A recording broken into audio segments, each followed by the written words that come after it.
एक और सकामता का पक्ष, दूसरी ओर निष्कामता का पक्ष, एक और निवृत्ति की पराकाष्ठा और दूसरी ओर प्रवृत्ति की जो भयानकता है उसका भी स्वरूप। मानव जीवन के लिए जिस अवतार की अपेक्षा थी वह अवतार कौन सा है? उस अवतार को जिन्हें हम भगवान राम के रूप में देखते हैं, मानो उन समस्त निवृत्ति प्रवृत्ति या जो जीवन की अनगिनत समस्याएं हैं उनका समाधान ही प्रस्तुत करने के लिए भगवान श्री राम के रूप में जो अवतार होता है, उस अवतार की विलक्षणता ये है कि वहां पर भगवान कपिल के समान निवृत्त का भी संकेत नहीं और प्रवृत्ति का वह रूप भी नहीं है जिसमें व्यक्ति बहुत अधिक उलझ जाता है। वे प्रवृत्तियों को स्वीकार करते हैं, प्रवृत्तियों को स्वीकार करते हुए भी किस तरह से वे परम निवृत्त हैं। इसीलिए गोस्वामी जी ने लिखा कि जब प्रभु भगवान श्री राम राज्य सिंहासनासीन हुए तो फिर प्रश्न आया कि भगवान श्री राम क्या वन में मुनि के रूप में रह चुके थे? तो फिर वो राज्य में लौट करके भी शायद मुनियों के समान कपड़े पहनते हो, शायद मुनियों के समान जीवन व्यतीत करते हो। गोस्वामी जी ने कहा ऐसा नहीं।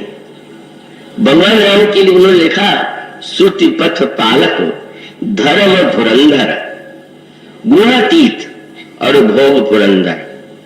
वो स्वयं तो गुणों से परे हैं पर इंद्र के समान भोग करते हुए भी दिखाई देते। मानो इन दोनों का जो सामंजस्य है, निवृत्ति का प्रवृत्ति का, सकामता का निष्कामता का, इनके सामंजस्य का ही रूप जो है भगवान श्री राम का अवतार, इसी की आवश्यकता थी। और इसीलिए मानव संकेत यही किया गया कि महाराज मनु की दोनों परंपराएं बड़ी उज्ज्वल थी लेकिन मानव जाति के लिए समग्रता का संदेश नहीं देती थी। और तब आप वह प्रसंग पाते हैं बहुत ही मनोवैज्ञानिक और बड़ा ही साधना के संकेतों से भरा हुआ। मनु ने जीवन में धर्म का पालन तो किया पर उनको ऐसा लगा कि क्या सचमुच ऐसा मैं अनुभव कर रहा हूं या जीवन में कुछ पाना शेष नहीं, कोई अभाव नहीं। और तब उनकी सबसे बड़ी विशेषता यही है कि वे गहराई से अपनी ओर देखते हैं और उन्हें लगता है कि हाँ, धर्म के द्वारा, मर्यादा के द्वारा एक सीमा तक समाज संचालित तो होता है पर धर्म की जो धारणा है वो सारे समाज से जुड़ी हुई है। व्यक्ति सामाजिक संदर्भों से जुड़ा हुआ है। पर आपको ये ध्यान है, ये पता है कि व्यक्ति अकेला भी है और सबके साथ भी है। और इसका अर्थ है कि कुछ भी ऐसी बातें हैं कि जिसमें हम सबके साथ होते हैं, आप सबके साथ होते हैं और होना चाहिए, लेकिन इसके साथ साथ आप अलग भी होते हैं। और इसीलिए दिन भर आप भीड़ में घूमते हैं पर आप रात को अकेलापन चाहते हैं।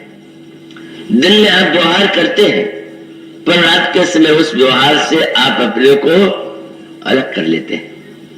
ये व्यक्ति के जीवन में दिन और रात में ये परस्पर विरोधी प्रवृत्ति परिलक्षित होती है। और इसका अर्थ ये है कि यह जो व्यक्ति के अंतःकरण की एक आंतरिक आकांक्षा है, आंतरिक संतोष है, वो केवल सामाजिक धर्म से जोड़ करके संभव नहीं। उसकी पूर्ति जो है धर्म नहीं कर सकता। और नहीं कर सकता किसका अभिप्राय है कि धर्म जो है स्वाभाविक है कि निरंतर व्यवहार की परंपरा, उस परंपरा का निर्वाह हम कैसे करें इसका विस्तार से वर्णन करता है। इसलिए मन को ऐसा लगा कि नहीं, हम अभी उस स्थिति में नहीं है कि हम ये कह सके कि हमने राज्य चलाते हुए, धर्म का पालन करते हुए सब कुछ पा लिया। और तब उन्होंने स्वयं अपनी ओर देखा और ये साधक के जीवन का सर्वश्रेष्ठ सूत्र है, हमें अपनी ओर देखना होगा। दूसरे क्या कर रहे हैं, दूसरे किसे श्रेष्ठ बताते हैं, दूसरों की दृष्टि में सर्वोच्च वस्तु क्या है, अगर यह धारणा व्यक्ति बना ले तो कभी भी सही दिशा नहीं पा सकता। जैसे किसी औषधि की दुकान में आप जाएं, आपने सुन लिया हो कि सबसे मूल्यवान दवा स्वर्ण भस्म है या अन्य कोई भस्म है, या किसी अन्य मूल्यवान की दवा की प्रशंसा आपने सुनी हो, और जाकर के दुकान में ये कहे कि आपके दुकान में जो सबसे महंगी दवा है वो दे दीजिए, तो ये तो कोई बुद्धिमत्ता की बात नहीं।